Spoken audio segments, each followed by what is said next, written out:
All right, welcome in everybody. Just another episode with your boy here. Just a dude talking sports amongst other things. Another fabulous Saturday of college football. And it further proves just why I've always passionately loved the sport. I like the NFL, but I really quite honestly don't get into the NFL really deeply uh, until mid-November. It's just the pageantry, the unpredictability of college football. Remember that you're dealing with the emotions and the volatility and the unpredictabilities of 18 to 20, well, it used to be 18 to 23 year olds. Now with this doggone 6 year of eligibility for COVID, 18 to 24 year olds up 1 week, down the next. So, yesterday, I must admit, I did not watch the Vandy game. I was out doing other things. The Alabama Vandy game. Who saw it coming? Alabama versus Vandy is as guaranteed a win for Alabama as freaking making peanut butter with peanuts. Every year, Bama has dominated Vanderbilt. As a matter of fact, yesterday's win was the first Vandy had over Bama in Nashville since 1976. Vandy hadn't beaten Alabama period since 1984. The Vanderbilt Fighting Commodores take down Alabama yesterday in Nashville, 40-35. And for anyone who watched the game, I just got finished with the highlights. Basically, I watched the game all over again on YouTube. Vandy pushed Bama around. Vandy actually dominated that game. If it weren't for the athletes of Alabama, that game should have been more lopsided. Vanderbilt had 0 3-and-outs in the entire game. Vanderbilt controlled the time of possession. Let's see here. Vanderbilt controlled the time of possession 42 minutes to Bama's 17 minutes. Over 4 times the amount. Total yards, Vanderbilt, 418, Bama, 394. Rushing yards, Vanderbilt, 166, Alabama, 84. The only categories Bama led were penalties. They had 57 yards in penalties versus Vandy's 20, and they outpassed them 310 to 252. Can we please, people, can we please stop with this 4- and 5-star garbage? It is nothing more than a scheme for these recruiting agencies and these pencil neck geeks who don't know football to be relevant and sell data. 24/7, on 3, rivals. It's a scheme, folks. Not one. Vandy did not have any 5 stars. Not one of the players that they brought in from the portal did Alabama recruit nor want. But what happened? You got to win the game on the field. Not in a 7-on-7 tournament, not in the Under Armour All-American game. Can we please stop with these dumb rankings? Oh, Alabama recruited 4 5 stars. Yeah, they had 4 5 stars on the field last night. How did that end up? How did that help them? It's a scheme, folks. These rankings, these recruiting rankings are a scheme because the coaches got to scheme up plays, but more so than that, the players have to execute the plays, right? No one, if that game was based upon 4-star and 5-star rankings last night, Bama would have dusted them off, but it wasn't. The kids have to play the games on the field. Same thing I ranted about when Northern Illinois went to Notre Dame and knocked off Notre Dame. It's the same thing. I mean, now, yeah, every now and then Vandy is going to beat Bama. But can we please stop it? And let me tell you something. That game last night is the very reason why Mr. Process-driven and continue the process Nick Saban quit college football. Yes, I'm going to say quit. Saban didn't voluntarily retire. Saban saw, and give Nick Saban credit for having vision. He saw that he could no longer stack the deck. Now everybody is spending money, including Vanderbilt. Vanderbilt went out last year and recruited Tim Beck from New Mexico State, who was the offensive coordinator at New Mexico State, who ran Auburn out the building last year. And what did Tim Beck do? He brought along his quarterback, who is now Vandy's starting quarterback, Diego Pavia. So everybody's spending money, and what you saw yesterday and what you'll continue to see in college football is parity. And I love it. I love it because it makes the sport so much interesting than Alabama and Clemson or Alabama and Ohio State being in the college football final every year. Parity is the juice of the sport. You want to see a team like Vandy have the resources and the players to beat Alabama. By the way, is this the same Vanderbilt team? I watched this team 3 weeks ago lose to Sunbelt Georgia State. Amazing how you can lose to a Georgia State team and then come back and beat Vanderbilt. Come back and beat number 1 Alabama in the same season. Just a few things. Bama is now 64-3 all time versus unranked opponents. That's how dominant they've been. This is Vandy's first win against a top 5 opponent in school history. I mean, they've only been playing football at Vanderbilt since 1890, 134 years ago. And this is Clark Lee, the head coach of Vanderbilt. It's his 3rd season. So let's see how he can finish out the season before we anoint him, the savior of Vanderbilt football. But impressive win nonetheless.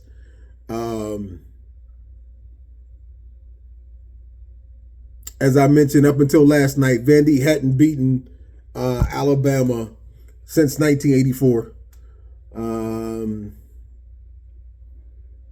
Vandy controlled the game, folks.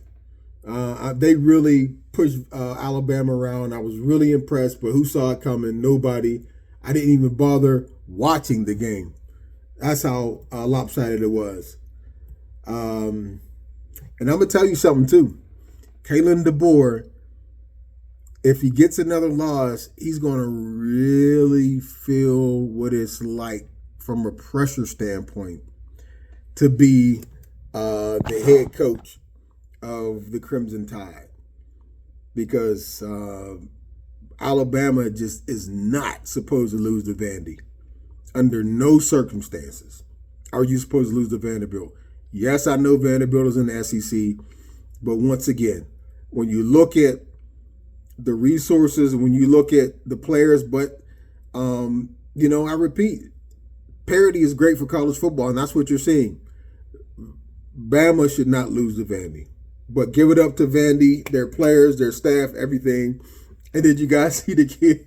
The kids took down the goalpost, marched it down Broadway, which is the main strip in Nashville, and threw the goalpost in the Cumberland River. Gotta love college kids, man. Gotta love college kids. As I mentioned, Diego Pavia, the starting quarterback for Vanderbilt, he didn't outthrow Milroe, but he's played it's a solid game. 16 of 20 for 252 yards, 2 tuds, no turnovers, just solid. So hats off to the Vanderbilt Fighting Commodores. Other football, there was another so-called upset. You had number 4, Tennessee, falling to Arkansas, who is now 4-2 overall and 2-1 in the SEC. 19 of 14. Arkansas's defense, coached by Coach T. Will there, who's Arkansas's defensive coordinator, who was previously came over from University of Central Florida.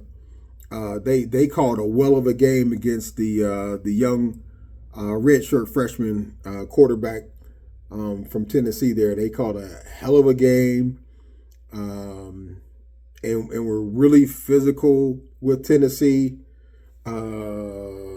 Nico, let me get this kid's name right, because he had a subpar game. Nico Lamaleva. He was 17 of 29 for 158 yards, and he really looked like a young guy who, for the first time in his career, was fazed by the bright lights of the SEC. Yeah, man, Arkansas came with a great game plan, and they really gave it to Tennessee. Miami survived the late night ACC game out on the West Coast that didn't start till 10:30. You know, the NCAA and his greedy goons try to convince us for so long that these kids are student athletes. Miami, this was the longest travel game in NCAA history in the intercontinental U.S. In other words, unless you were going to Hawaii, nobody traveled further. From Miami, Florida, to Cal Berkeley. But Miami came in or hung on to beat Cal, who had, I don't know if they still have, the number one defense in the country. 39-38. Miami remains undefeated. Miami was ranked number 8 last night. They'll most likely move up from there. Miami is now 6-0 overall, 2-0 in the ACC. Cam Ward, another stellar game. Cam Ward was 35 of 53 for 437 yards and 2 tuds. Great get by Miami by getting that kid. Texas A&M just pulverized Missouri. Missouri was ranked number 9 before last night. Missouri is still 4-1 overall, 1-1 in the SEC, but don't look now. Don't look now, because Mike Elko got the boys down to College Station playing ball. Texas A&M 41-10 over Missouri. Texas A&M is 5-1, folks. They only have that one loss to Notre Dame, and they're 3-0 in the SEC now. Mike Elko got the guys playing ball.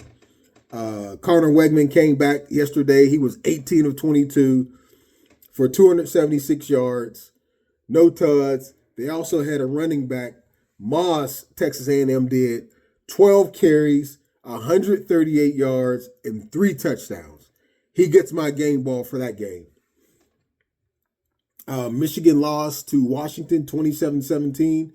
Man, it's amazing that a team like Michigan cannot consistently, because even Harbaugh, with the exception of last year and J.J. McCarthy, Michigan cannot recruit a freaking quarterback who's a dual threat who can run and pass. These kids now, I mean, they can run a little bit, but they can't pass to save their lives. And for a program with all the prestige and resources as Michigan, that's pretty unacceptable. Michigan is 4-2 overall, 2-1 in the Big Ten. They were the 10th ranked team in the country before last night's loss, but that's probably a big win for Jed Fish and the Washington Huskies. Minnesota beat USC 24-17. Bad loss for Lincoln Riley and the USC Trojans. USC is 3-2, 1-2 in the Big Ten. Bad loss. Ole Miss go to Columbia, South Carolina, Williams-Brice Stadium, and dust off the Gamecocks, they're sinking. Ole Miss 27, South Carolina 3. South Carolina is now 1-2 in the SEC. Good win for Ole Miss, bouncing back from last week's loss to Kentucky. Clemson take down Florida. You talking about playing? Florida State paid all them boys, and they need a refund. That's buyer's remorse. Once again, Don't tell me about 4 stars, because everybody on that supposedly dominant Florida State defensive line was a 4 or 5 star. You had Marvin Jones Jr. come over from Georgia, and all the rest of these guys. Well, guess what? They're not. Clemson 29, Florida State 13. Florida State, who started off the season in the top 5 preseason, which is some more junk. Don't tell me about preseason rankings, because you got to play it on the field. Florida State is now 1-5, 1-4 in the ACC. Dabo Swinney got Clemson rolling. Looks like it'll probably be Clemson and Miami for the ACC championship, and the winner will go to the CFP playoff. Clemson is now 4-1 overall after that loss. First game of the season against Georgia, and 3-0 in the ACC. So looks like not much has changed in the ACC. Oh my gosh, man, this guy. Gotta mention Ashton Jeanty. And for me, if I had a Heisman ballot, at the top of that ballot would be Jalen Milroe, Travis Hunter, and Ashton Jeanty.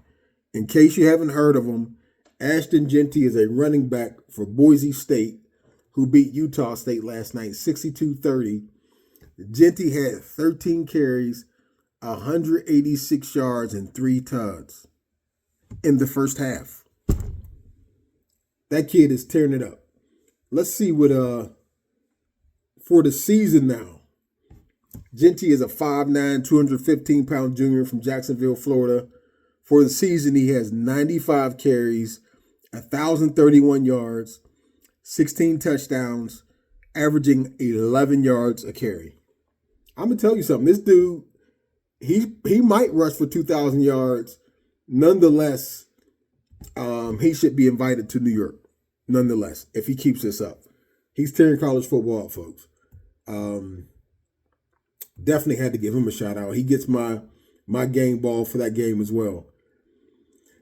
The Ponies of SMU dusted off Louisville at Louisville yesterday.